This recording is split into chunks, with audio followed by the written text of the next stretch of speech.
প্রয়োজনীয় লোকবল, যন্ত্রপাতি এবং জ্বালানির অভাবে খুলনা মেডিকেল কলেজ হাসপাতালের গ্যারেজে নষ্ট হচ্ছে ভারত থেকে উপহার হিসেবে পাওয়া লাইফ সাপোর্ট অ্যাম্বুলেন্স।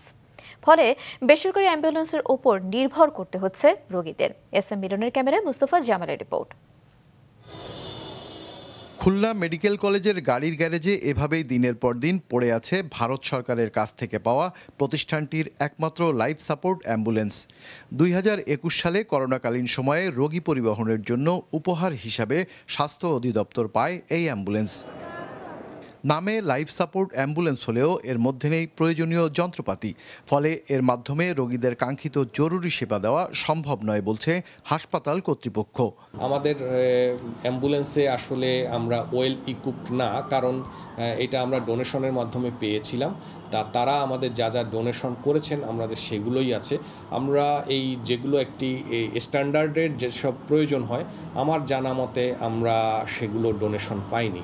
আর যেহেতু একটু সরকারও কেনে নাই বা ডিজি অফিসও কেনে নাই, যার কারণে আমরা তো আর চাহিদা দিতে পারিনি। উপহার হিসেবে পাওয়া অ্যাম্বুলেন্সের ব্যবহার, রক্ষণাবেক্ষণ ও পরিচালনার জন্য নির্দিষ্ট নীতিমালা না থাকায় সিদ্ধান্ত নিতে বিড়ম্বনা তৈরি হচ্ছে বলছেন বিভাগীয় স্বাস্থ্য পরিচালক। যে আমার যে অ্যাম্বুলেন্স আছে আমি সেই অ্যাম্বুলেন্সের তেলের বরাদ্দ পাই, কিন্তু উপহার পাওয়া অ্যাম্বুলেন্সের তেলের বরাদ্দ আমরা সেইভাবে যতটুকু জানি আমার পাওয়া হয় না।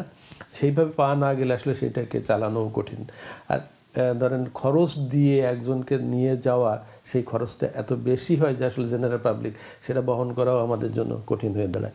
এই জন্য আমরা উপহার পাচ্ছি, কিন্তু সেই উপহারটা সঠিকভাবে ব্যবহার করতে পারছি না, সঠিক নীতিমালা আমাদের কাছে নাই বিধায়। রোগীদের অ্যাম্বুলেন্স ও স্বাস্থ্যসেবা নিশ্চিতে স্বাস্থ্য নীতিমালা প্রণয়ন জরুরি বলছেন চিকিৎসকরা।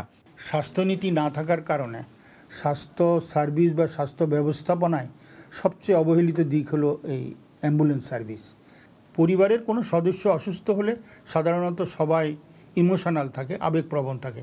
অ্যাম্বুলেন্স ভাড়া কত হবে এটা ভাবে না, অ্যাম্বুলেন্স হাতের কাছে পাইলেই অ্যাম্বুলেন্স নিয়ে ছোটে।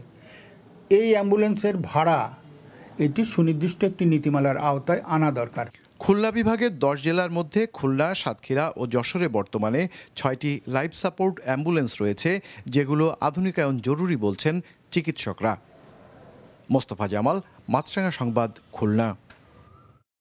বিশ্ব ঐতিহ্য সুন্দরবন এবং এর আশপাশের নদ নদীতে প্লাস্টিক দূষণ বন্ধের দাবিতে মংলায় মানববন্ধন করেছে বিভিন্ন সংগঠন। সকাল 9টায় উপজেলা পরিষদ চত্বরে ধরিত্রী রক্ষায় আমরা, ওয়াটার কিপার্স বাংলাদেশ এবং পশু রিভার ওয়াটার কিপার এর কর্মসূচি পালন করে।